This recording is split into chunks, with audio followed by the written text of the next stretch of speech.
జాతీయ బీసీ సంక్షేమ సంఘం రాష్ట్ర అధ్యక్షులు వై నాగేశ్వరరావు, రాష్ట్ర ఇన్ఛార్జ్ మహిళా ప్రెసిడెంట్ యలగాల నూకాలమ్మ యాదవ్ ఆదేశాల మేరకు రాష్ట్ర working president Uttarandhra incharge Pedapati Kalyani గారి ఆధ్వర్యంలో అనకాపల్లి జిల్లా కసింకోట బాలికల ఉన్నత పాఠశాలలో మహాత్మా జ్యోతిరావు పూలే 199వ జయంతి వేడుకలను అత్యంత ఘనంగా నిర్వహించారు. ముందుగా స్కూల్ ఆవరణలో మహాత్మా జ్యోతిరావు పూలే చిత్రపటానికి పూలమాలలు వేసి నివాళులర్పించారు.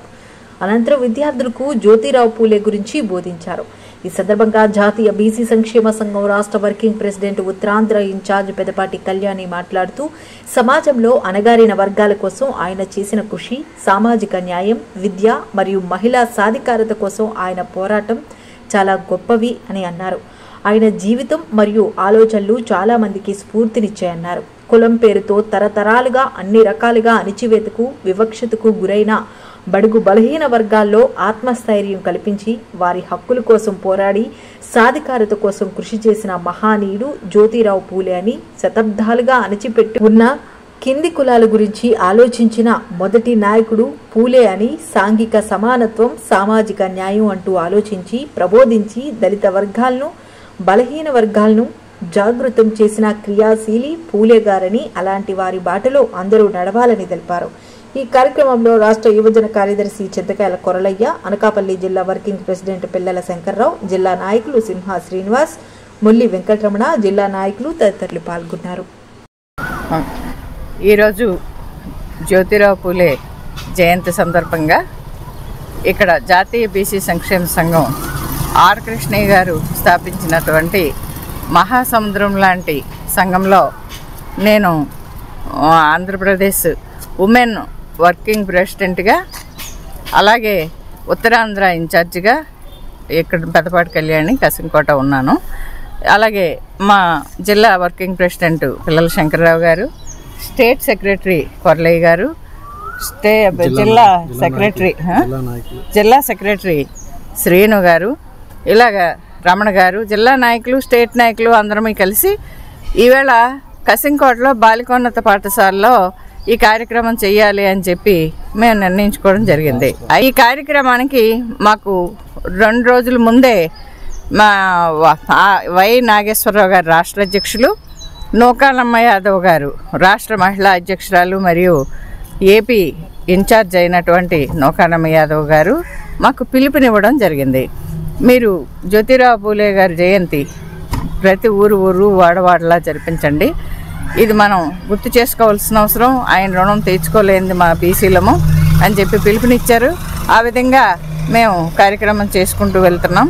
అయితే ఇక్కడే పెట్టడానికి గల కారణం ఏంటంటే, జ్యోతిరావు పూలే గారు సంఘ సంస్కర్త, బీసీలను ఉద్ధరించిన నాయకులే కాదు, ఆయన భార్య అయినటువంటి సావిత్రిబాయి పూలే గారిని చిన్నతనంలో పెళ్లి చేసుకున్నప్పటికీ చదివించి ఉపాధ్యాయురాలని చేశారు. దానికి మనం ఈరోజు అర్థం చేసుకోవాల్సి వస్తే, ఉపాధ్యాయురాలనే ఎందుకు చేశారు అంటే, వాళ్ళల్లో ఉన్న సమాజం పట్ల, సమాజాన్ని బాగు చేయాలనే తృష్ట. ఆ లేడీ చదువుకుని ఉపాధ్యాయురాలైతే ఎంతోమంది మహిళలకి, బాలికలకి చదువు పట్ల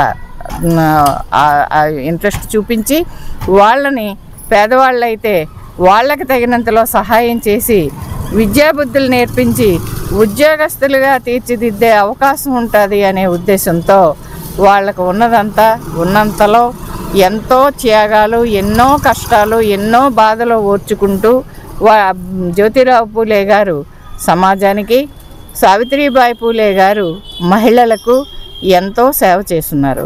ఈరోజు వాళ్ళిద్దరినీ కూడా స్మరించుకుని మనం వాళ్ళకి నివాళులర్పించుకునే ఒక అవసరం ఎంతైనా ఉంది. ఎందుకంటే వాళ్ళ రుణాన్ని తీర్చుకోలేము. బీసీలుగానే కాదు, పేదవాళ్ళగానే కాదు, సమాజంలో ఈరోజు మహిళలు రోడ్డు మీదకి వచ్చి ఉద్యోగాలు చేసి విమానాలతో పరిస్థితి అంతటి స్థాయికి వచ్చారు అంటే ఆ రోజు వాళ్ళు వేసిన పునాది రాయి అని చెప్పి చెప్పుకోక తప్పదు. అయితే ఇలాంటి సేవ చేసే అవకాశం, ఇలాగ సమాజానికి ఏమాత్రం ఎంతో కొంత మా వంతు సేవ చేసే అవకాశాన్ని కల్పించిన ఆర్ కృష్ణయ్య గారిని ఆయన తలుచుకోవాలి ప్రతిసారి. ఎందుకంటే ఆయన రుణాన్ని తీర్చుకోలేని ఈ మహాసముద్రం లాంటి సంఘంలో ఎంతోమంది సభ్యులు ఉన్నాం. ఎంతో చిన్న చిన్న కార్యక్రమాలతో ఆయన ఉద్యమానికి సముద్రంలో ఉప్పుకొన్నంత అన్నట్లుగా మా వంతు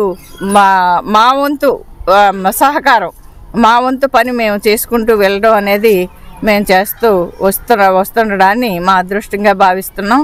అలాగే ఇంత మంచి అవకాశాన్ని ఇచ్చిన రాష్ట్ర అధ్యక్షులు నాగేశ్వరరావు గారికి, నౌకానమ్మ యాదవ్ గారికి, ఎంతటి మహాభాగ్యాన్ని కలిగించిన ఆర్ కృష్ణయ్య గారికి నా ధన్యవాదాలు తెలియజేసుకుంటూ సెలవు తీసుకుంటున్నాను.